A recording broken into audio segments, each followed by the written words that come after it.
மரணத்தின் காலம். இன்றைய தலைப்பு பாவமும் அதன் விளைவுகளும். சிதைந்த உலகில் நாம் சீவித்து கொண்டிருக்கிறோம். கடவுள் விரும்பும் புதிய வானமும் புதிய பூமியும் பல தடுமாற்றங்களினூடாகத்தான் உருவாக வேண்டியுள்ளது. மனிதன் நிறைவாழ்வு பெற வேண்டும் என்பதே கடவுளின் விருப்பம்.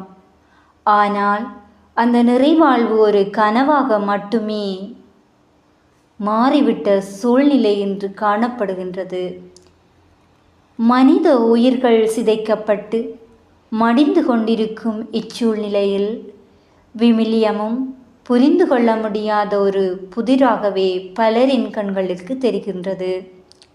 என்று மனித வாழ்வானது விடை காண முடியாத வினாவாக, கலங்கரை விளக்கை தேடும் படகாக, சாவின் நிழல்களின் மத்தியில் நிஜங்களை தேடும் ஒரு சங்கட நிலைக்குரியதாகிவிட்டது. இவை அனைத்திற்கும் காரணம் மனிதனே. மனிதன் படைத்தவனை மறந்து படைப்பாளி போன்று ஆகிவிட எண்ணிய துயர்நிலையே இன்றைய மனிதனின் பாவ நிலைக்கு காரணம். பாவம் என்பது மனித குலத்துக்கு எதிராகவோ அதன் நலன்களுக்கு எதிராகவோ இறைவனுக்கு எதிராகவோ இழைக்கப்படும் குற்றமாகும். மற்றும் பாவம் என்பது நிபந்தனையற்ற அன்பு காட்ட மறுத்தலாகும்.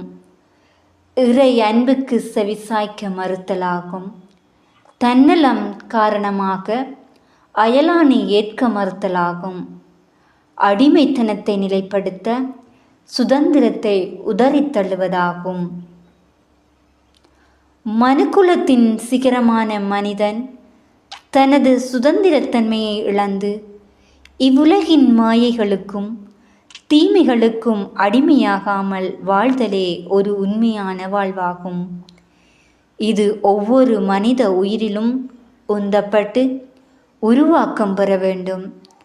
அதாவது ஒவ்வொரு ஆன்மாவின் தேடலும் நிறைவாழ்வை நோக்கியதாக அமைய வேண்டும்.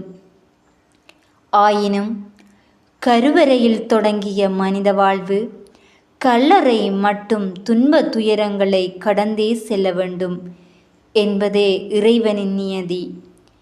இதை ஒவ்வொரு உள்ளமும் தாழ்மையோடும் கீழ்ப்படிவோடும் ஏற்று இறை திட்டத்தை நிறைவேற்றுவதே எமது கடமையும் உரிமையும் ஆகும்.